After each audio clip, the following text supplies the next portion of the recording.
Não venha ao casamento, minha mãe me mandou por mensagem. Você e seus filhos só deixam as coisas constrangedoras. Meu irmão reagiu com um emoji rindo. Eu respondi, então você não vai precisar do meu cartão para o salão. O grupo continuou a rir, totalmente alheio ao que estava prestes a acontecer. Não lembro exatamente quando minha mãe parou de me tratar como filha e começou a me ver mais como uma conta bancária pessoal. Mas posso te dizer o momento exato em que percebi que isso nunca iria mudar. Era uma terça-feira qualquer.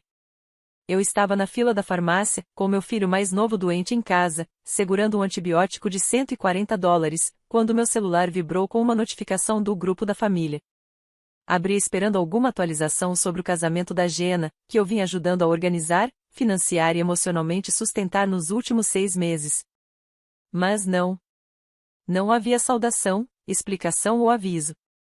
Não venha ao casamento. Você e seus filhos só deixam as coisas constrangedoras. Meu polegar congelou no meio do scroll. Então Jenna reagiu com um emoji rindo, e outro em seguida. Megan completou com "é o meu Shilmon", como se todos estivessem rindo de uma piada interna.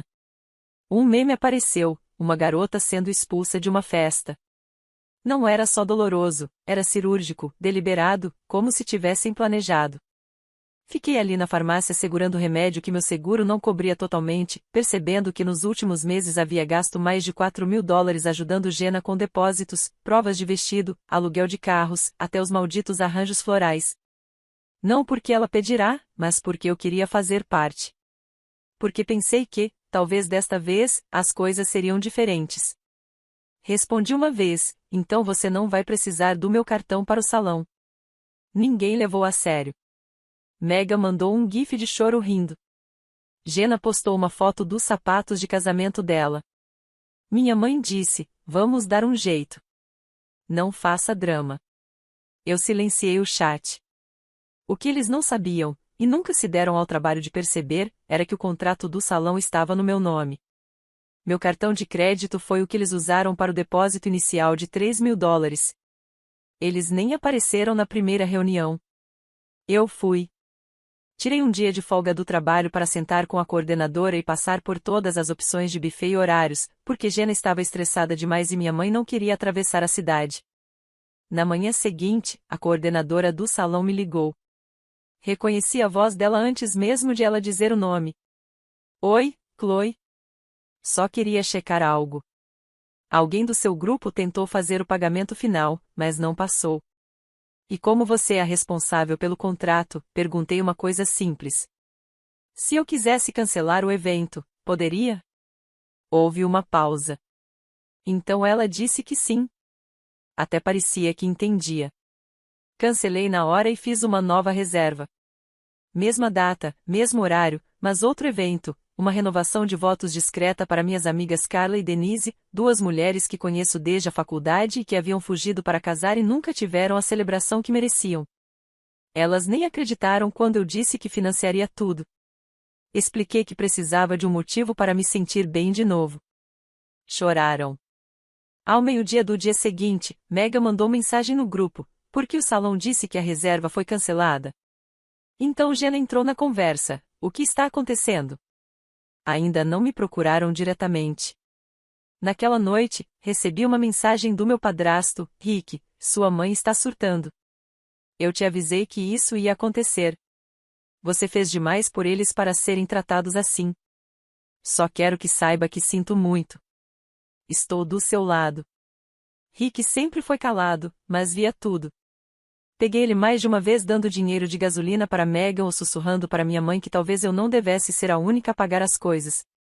Ele não é meu pai biológico, mas é a única figura paterna que já tive. O único que me ajudou a me mudar quando me divorciei. O único que ia aos jogos de futebol do meu filho. O único que realmente percebeu quando perdi 9 quilos por causa do estresse no ano passado. Eu disse a ele que não precisava se envolver. Ele respondeu algo que me abalou: se ela não começar a te tratar melhor, não sei se consigo continuar neste casamento. Já tive o suficiente. Foi aí que percebi que essa não era só a minha luta.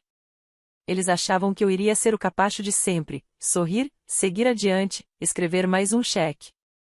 Mas não faziam ideia do que estava por vir. Achavam que eu não faria nada. Eles não sabiam que eu já tinha feito. Na manhã de quinta-feira, o grupo ficou em silêncio. Era quase engraçado. 2 dias antes, eles praticamente se engasgavam de tanto rir, enviando presentes, piadas internas, falando de mim como se eu nem estivesse no chat. Mas agora, silêncio. Nenhuma mensagem perguntando o que tinha acontecido. Ninguém admitindo que havia errado. Nem Jenna, que tinha mais a perder. Eu esperei. Não por vingança, pelo menos, não no começo. Eu estava curiosa. Queria ver quanto tempo eles fingiriam que tudo estava bem. Eles sabiam que o casamento tinha sido cancelado. Tinha que saber. Jenna vinha checando obsessivamente o Instagram do salão há semanas. A estilista dela seguia a conta. O florista marcou eles em uma story. Não tinha como ela não ter visto o anúncio quando o salão postou publicamente que um novo evento privado havia sido marcado para 19 de outubro e que não era mais o casamento dela. Então, eles não disseram nada. A sexta-feira passou. Nada. Então, na manhã de sábado, apareceu a primeira fissura na pequena atuação deles. Megan me mandou mensagem direto: Oi, pergunta aleatória. Você sabe por que o salão disse que nosso evento não está mais no calendário? Jenna está surtando um pouco. Um pouco. Eu não respondi. Algumas horas depois, recebi uma ligação de um número que eu não reconhecia. Era o florista que Jenna havia contratado. Ele parecia confuso. Disse que alguém chamada Angela, minha mãe, tinha tentado pagar a fatura final, mas o depósito não tinha sido compensado. Perguntou se eu ainda era o contato principal. Eu disse que não estava mais envolvida. Então bloqueei o número dele. Na noite de sábado, Jenna perdeu a compostura. Ela criou um novo grupo no chat comigo, com Megan e minha mãe, chamado a reconstruir o plano. Como se estivéssemos lançando uma operação militar. A primeira mensagem dela: cansei de jogar. Alguém melhor me explicar o que diabos está acontecendo com o meu casamento. Então começaram as ligações. Ignorei todas.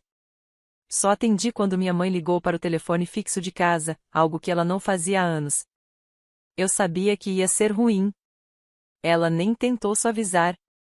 Sem pedido de desculpas, sem reconhecer o que tinha dito. Só acusações. Você sabotou o casamento da sua irmã. Como pode ser tão mesquinha? Eu não respondi do jeito que ela esperava. Só fiz uma pergunta: ainda estou convidada? Ele tentou contornar. Disse que tudo era um mal-entendido. Que eu tinha levado a mensagem dela ao pé da letra. Que ela estava estressada. Que queria dizer que eu deveria chegar mais tarde, não perder o casamento inteiro. Ela culpou a Jenna, disse que estava hormonal. Depois me culpou, dizendo que eu estava sendo dramática. Eu desliguei. Naquela noite, Rick mandou mensagem: está bem? Só passando para checar. Eu contei a verdade, não estava triste. Nem com raiva. Só me senti exausta, como se algo dentro de mim tivesse finalmente desligado, e eu não quisesse ligar de novo. Ele perguntou se eu tinha tempo para um café na manhã seguinte. Nos encontramos em um lugar tranquilo no centro. Ele parecia exausto. Disse que estava dormindo no quarto de hóspedes, que a casa tinha se transformado num circo. Minha mãe estava furiosa. Jenna histérica. Megan tentava fazer a paz, enquanto secretamente me culpava. Então ele se inclinou e disse algo que eu nunca esperava: se sua mãe não mudar, não sei por quanto tempo ainda vou conseguir aguentar. Não me casei com ela para ver destruir a própria filha. Eu não sabia o que dizer. Rick nunca tinha falado assim antes. Sempre foi o pacificador, o cara do fundo, mas agora estava irritado. Ele me contou que Jenna passou os últimos 2 dias ligando para todos os salões num raio de 100 quilômetros. Tudo estava reservado. Ela finalmente encontrou um lugar, um salão barato fora da cidade, do tipo que cheira a lasanha congelada e tem cadeiras de plástico que rangem quando você senta. Ela não teve escolha a não ser aceitar. E a única data disponível, uma quarta-feira, 2 semanas depois. Eu ri, sem conseguir evitar. Rick sorriu levemente. Depois disse: Eu disse a ela para não esperar que eu pagasse um centavo, a menos que pedisse desculpas. Ela disse que eu estava sendo manipulado por você. Perguntei o que ele respondeu. Ele deu de ombros. Eu disse, não, eu finalmente estou prestando atenção. No domingo à noite, Jenna mudou a bio do Instagram. Não dizia mais a noiva de 19 de outubro. Agora dizia quase perde coração cintilante. Percorri o feed dela. Metade dos fornecedores tinha sumido. A maquiadora cancelou. O fotógrafo já estava reservado para a nova data. Eles fingiam que tudo estava bem. Eu poderia ter contado a verdade, que nunca seria bem. Que eles cruzaram uma linha que não podia ser desfeita. Mas não disse nada. Eles ainda achavam que eu só estava magoada. Não sabiam que eu tinha acabado. O novo salão parecia saído de um panfleto de noite de bingo. Jenna não postou fotos, mas eu vi. Megan marcou a conta errada ao postar uma foto borrada da entrada. Paredes bege, cadeiras dobráveis, aquelas mesas redondas que balançam se você apoiar os cotovelos com força. O teto tinha azulejos amarelados, e o palco tinha um arco floral falso que não era limpo desde 2014. O novo casamento dos sonhos estava marcado para uma quarta-feira às 18 horas, com um limite estrito de 3 horas, e agora eles tentavam agir como se tudo fizesse parte do plano. Rick me ligou na noite anterior à visita final. Ele soava cansado. Sua mãe ainda finge que não tem culpa. Mas eu disse a ela o que queria dizer. Se isso não mudar, se ela não assumir a responsabilidade, eu saio. Perguntei a ele se queria dizer que sairia do casamento. Ele respondeu, não, do casamento mesmo. Não falei muito. Só ouvi enquanto ele explicava há quanto tempo vinha observando tudo isso acontecer. Ele disse que antes pensava que eram apenas feridas antigas entre minha mãe e eu, que talvez eu estivesse exagerando, mas depois da forma como lidaram com o fiasco do salão, ele viu diferente. Viu como rapidamente me cortaram quando eu não era mais útil. Ele disse que tentou conversar com Jenna diretamente também. A conversa não foi bem. Ela disse que eu era emocionalmente instável, que sempre ultrapassava limites, que eu tentava fazer o casamento dela girar em torno de mim desde o primeiro dia. Ele disse que ela era mimada. Jenna gritou com ele, chamou-o de traidor. No fim da ligação, Rick disse que se sentia vivendo com estranhos. Na manhã seguinte, acordei com outra mensagem da minha mãe. Esta era mais longa, uma tentativa, eu acho, de reconciliação. Ela disse que as coisas saíram do controle, que era uma briga de família, que eu deveria ir ao novo casamento e seguir em frente. Ela até disse que entenderiam se eu não quisesse mais contribuir financeiramente. Não respondi. Ao meio-dia, Megan me mandou mensagem privada, eles realmente querem que você vá? Estamos tentando evitar que tudo desmorone. Foi então que percebi do que se tratava de verdade. Não era sobre mim. Pelo menos, não realmente. Era sobre controle. Não me convidavam por culpa, estavam em pânico. Começavam a perceber quão frágil todo o esquema deles era quando eu não carregava o peso. Respondi para Megan, diga a Jenna que ela vai se virar. Só precisa descobrir como eu sempre tive que fazer. Então fiz algo que não fazia há meses. Abri meu aplicativo bancário e comecei a revisar todos os pagamentos automáticos. O aluguel do vestido de noiva que eu tinha adiantado para Megan. O carro alugado que Jenna estava usando para levar as decorações, também em meu nome. Agendei para devolver na manhã seguinte. O plano de telefone familiar compartilhado. Removi meu cartão e marquei o encerramento do serviço para o fim da semana. Eles queriam independência. Estavam prestes a conseguir. Uma hora depois, Megan ligou chorando. Disse que a locadora de carros tinha ligado, ameaçando guinchar o veículo se ela não o devolvesse ou pagasse o saldo. Eu disse que isso não era mais problema meu. Ela me perguntou como eu podia fazer aquilo.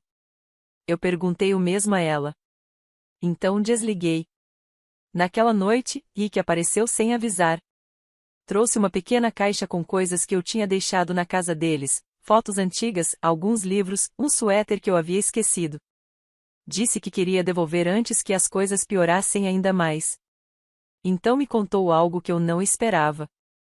Ele havia feito um empréstimo, $15.000, apenas o suficiente para cobrir o casamento. Disse isso como se doesse, porque doía. Não disse que ele estava cometendo um erro. Eu sabia por que ele fazia aquilo. Ele ainda esperava conseguir manter a família unida, mesmo vendo tudo desmoronar em suas mãos.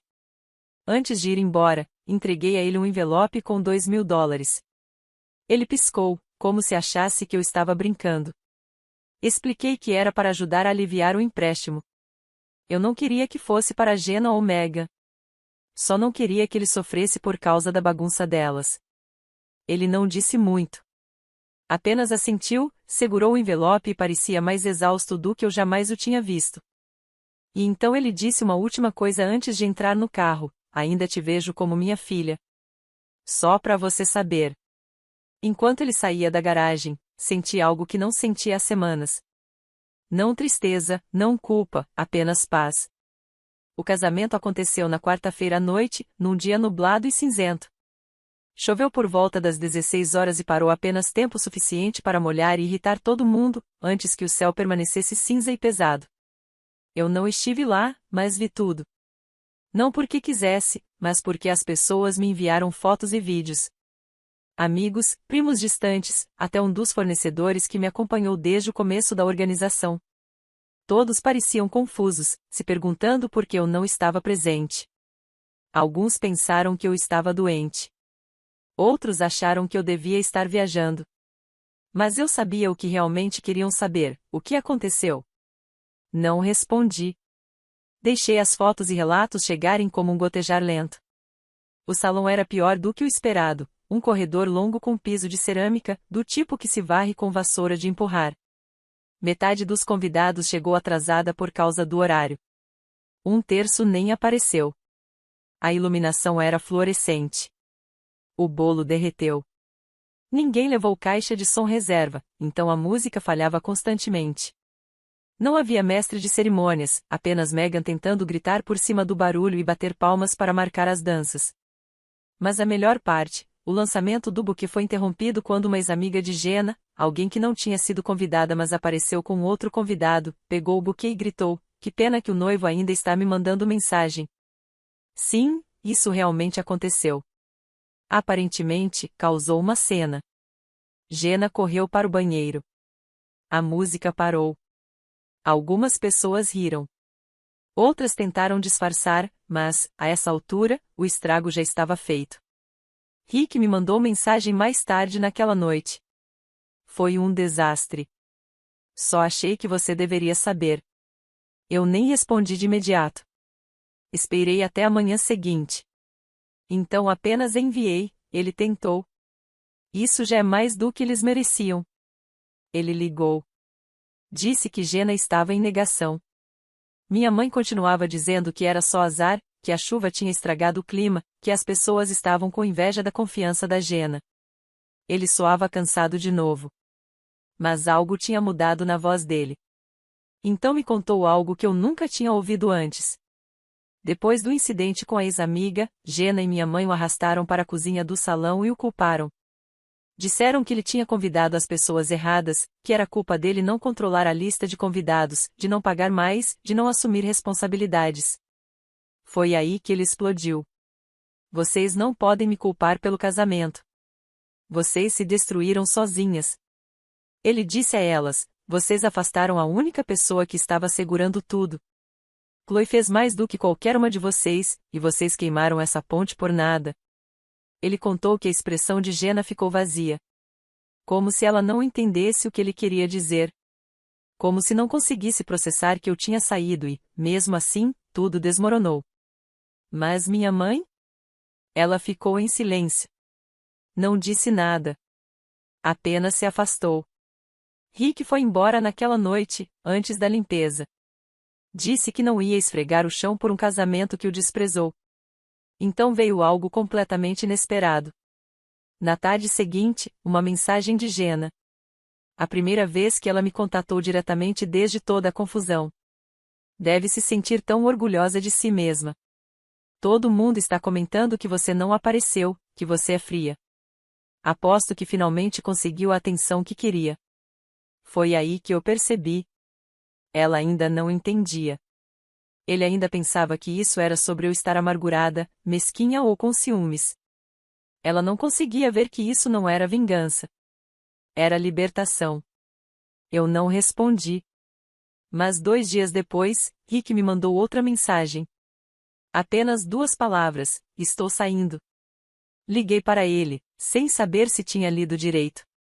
Ele disse que estava decidido. Que havia arrumado uma mala e ficaria na casa de um amigo por enquanto.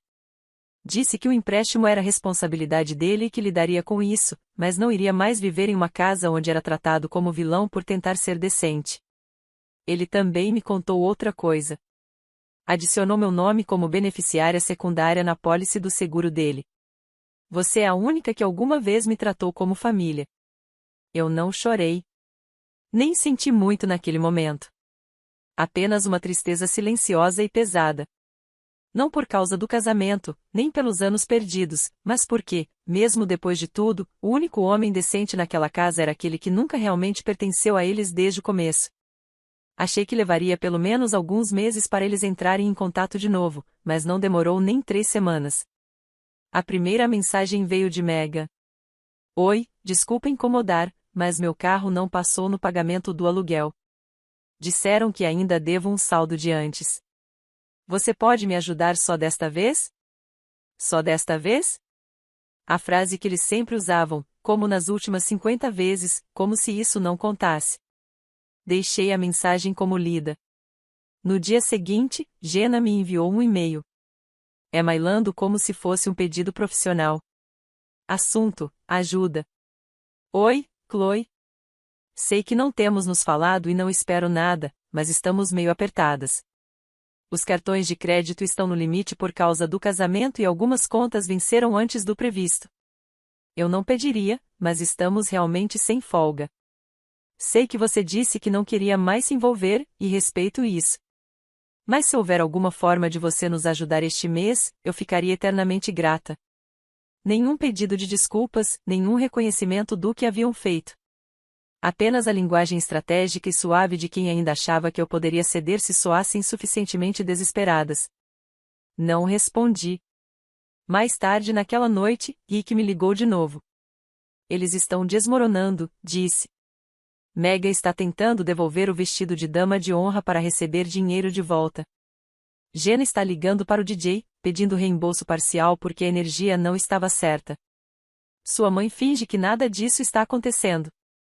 Então ele disse algo que me parou. Sua mãe me perguntou se você algum dia os perdoaria. Perguntei o que ele respondeu. Ele suspirou. Disse: não acho que o problema seja perdão. Acho que é confiança. E eles a destruíram. Alguns dias depois, minha mãe mandou mensagem. Primeira vez desde o casamento. Ela nem mencionou. Nem perguntou pelos meus filhos. Só disse: você deixou seu ponto claro, mas essa ainda é sua família. Não pode simplesmente cortar todos. Fiquei olhando por um tempo, depois respondi: é justamente isso. Eu não cortei ninguém. Apenas parei de financiar meu próprio sofrimento. Ela não respondeu depois disso. As ligações começaram a ficar mais frequentes. Megan pedindo dinheiro para consertar o carro. Jenna tentando ajuda para pagar o aluguel. Minha mãe alegando que precisava de um pequeno empréstimo para cobrir algo da casa. Mais tarde, descobri que ela só queria fazer o cabelo antes de algum baile da comunidade. Eu dizia não todas as vezes. E então aconteceu algo que eu não esperava. Elas começaram a chorar. Não literalmente, não estávamos frente a frente, mas o tom das mensagens mudou. O sarcasmo desapareceu. Os emojis sumiram. Não era apenas necessidade. Agora era pânico. Rick me contou a verdade. O empréstimo não tinha sido suficiente. Jenna gastou tudo em poucas semanas. Elas haviam contratado mais fornecedores do que podiam, pedido dinheiro emprestado a outros parentes, e agora estavam encurraladas. Ele achava que o casamento resolveria tudo, disse Rick, mas tudo que fez foi mostrar a ela quem não ia mais limpar a bagunça. Ele soava exausto. Contou que ofereceu ajudar Megan com o carro, se ela pedisse desculpas a mim. Não por cena, não por dinheiro, apenas um pedido de desculpas verdadeiro, reconhecendo o que havia dito, o que havia feito. Ela recusou. Disse que não devia nada a ninguém. Então Rick se afastou da conversa. Ele me contou que iria se mudar para um apartamento pequeno de um quarto no centro, na semana seguinte. Disse que era tranquilo. Que finalmente poderia respirar. Eu não percebia o quão ruim estava sendo para ele também. Eu estava tão concentrada no meu próprio conflito com elas que não via que ele estava preso em uma bagunça que não criou, tentando segurar o teto enquanto elas faziam buracos nas paredes. Perguntei se ele se arrependia do empréstimo. Ele disse que não sabia, porque isso me deu clareza. Eu vi o que realmente importava, e não eram elas. Ficamos em silêncio por alguns segundos. Então contei algo que nunca tinha dito a ninguém, costumava achar que eu era a quebrada desta família. Que se apenas ajudasse mais, pagasse mais, continuasse aparecendo, finalmente seria aceita. Mas eu não quero ser aceita por pessoas que só sabem tirar. Ele disse que sentia o mesmo. Na manhã seguinte, recebi outra mensagem de Jenna. Apenas uma linha: por favor, não consigo mais fazer isso. Não respondi, porque finalmente entendi como a paz se sente. Não era silêncio. Era não precisar responder. Rick me contou sobre o segundo casamento algumas semanas antes de acontecer. Disse que Jenna havia insistido em refazer tudo direito. Um salão de verdade desta vez, decoração melhor, um fotógrafo que ela não podia pagar da primeira vez. Ele não parecia animado ao dizer isso, mas também não soava amargo, apenas resignado. Ele disse que pagaria os custos sozinho. Uma página limpa, como chamou. Não queria dívidas pendentes ligadas à minha mãe ou às meninas. O casamento seria realizado em um vinhedo fora da cidade. Ele fez outro empréstimo, $15.000, só para dar a elas o dia que juraram que mereciam. Eu disse que ele não devia isso a elas. Ele apenas sorriu e disse, talvez não, mas às vezes fazer a coisa certa não tem nada a ver com quem merece. É claro que eu não fui convidada. Jenna se certificou disso. Minha mãe enviou uma mensagem no grupo alguns dias antes, dizendo que esperava que todos pudessem seguir em frente depois disso. Ela não mencionou meu nome. Megan postou uma foto com a legenda, rodada 2. Sem drama desta vez. Fiquei em silêncio. Não postei nada. Não comentei. Apenas observei de longe. Não por curiosidade, mas porque precisava ver como tudo terminaria. Rick me mandou mensagem na noite anterior ao casamento: gostaria que você estivesse vindo. Você foi a única que realmente apareceu por esta família. Respondi que estaria pensando nele e que esperava que o dia corresse bem. Ele disse, se não correr, pelo menos saberei que tentei. No dia seguinte, mantive o celular por perto, mas não olhei. Levei meus filhos ao parque. Era um dia claro, daqueles raros finais de tarde de outono em que tudo parece calmo e fácil. Quando voltamos para casa, vi uma ligação perdida do Rick e algumas fotos nas minhas mensagens. O casamento tinha ido bem, eu acho. As fotos pareciam quase normais. Todos sorrindo, mas de um jeito forçado e educado. Sem risadas, sem calor humano. Apenas uma felicidade encenada sob as luzes suaves do vinhedo. Então vi uma mensagem do Rick abaixo das fotos: está feito. Estou livre. Ele não queria dizer livre do evento. Queria dizer livre deles. Já havia arrumado suas coisas. Disse à minha mãe que tinha acabado assim que chegaram em casa. Ele contou que ela nem reagiu, apenas ficou olhando como se não entendesse o que estava acontecendo. Megan começou a chorar. Jenna saiu furiosa, mas ele não ficou para ver o resto. Mais tarde me contou que, enquanto dirigia, sentiu-se calmo pela primeira vez em anos. Disse que preferia viver pequeno e em paz do que em uma casa construída sobre o direito de exigir tudo. Naquela noite, deixei um envelope na caixa de correio dele. $2.000, como da última vez. Não anexei bilhete. Sabia que ele entenderia o motivo. Uma semana depois, ele ligou. Disse, você não precisava fazer isso. Respondi, você também não precisava me ajudar, mas ajudou. Ele ficou em silêncio por um momento e então disse, tenho orgulho de você. Sabe, você quebrou o ciclo. Não disse mais nada depois disso. Não havia muito mais a dizer. Meses se passaram. Minha mãe e as meninas ficaram praticamente em silêncio. Eu via, de vez em quando, alguma postagem da Jenna. Fotos filtradas, sorrisos forçados, longas legendas sobre crescimento e limites. Megan voltou a morar em casa depois de perder o emprego. Minha mãe fingia estar prosperando, postando frases motivacionais entre memes passivo-agressivos. Rick e eu ainda nos encontramos para tomar café uma vez por mês. Ele é diferente agora, mais leve, mais feliz. Na verdade, está namorando de novo. Alguém gentil, alguém tranquilo. Fico feliz por ele. Às vezes, ele menciona o casamento e nós rimos. Não por crueldade, mas por incredulidade. Como se nenhum dos dois pudesse acreditar que sobrevivemos àquilo. E, de vez em quando penso naquela primeira mensagem, não venha ao casamento. Você e seus filhos só atrapalham. Quase me sinto grata por ela. Porque, se ela não tivesse enviado, provavelmente eu ainda estaria pagando por pessoas que nunca tiveram intenção de me ver como família. Agora, não pago por ninguém. Apenas vivo. E isso finalmente parece liberdade.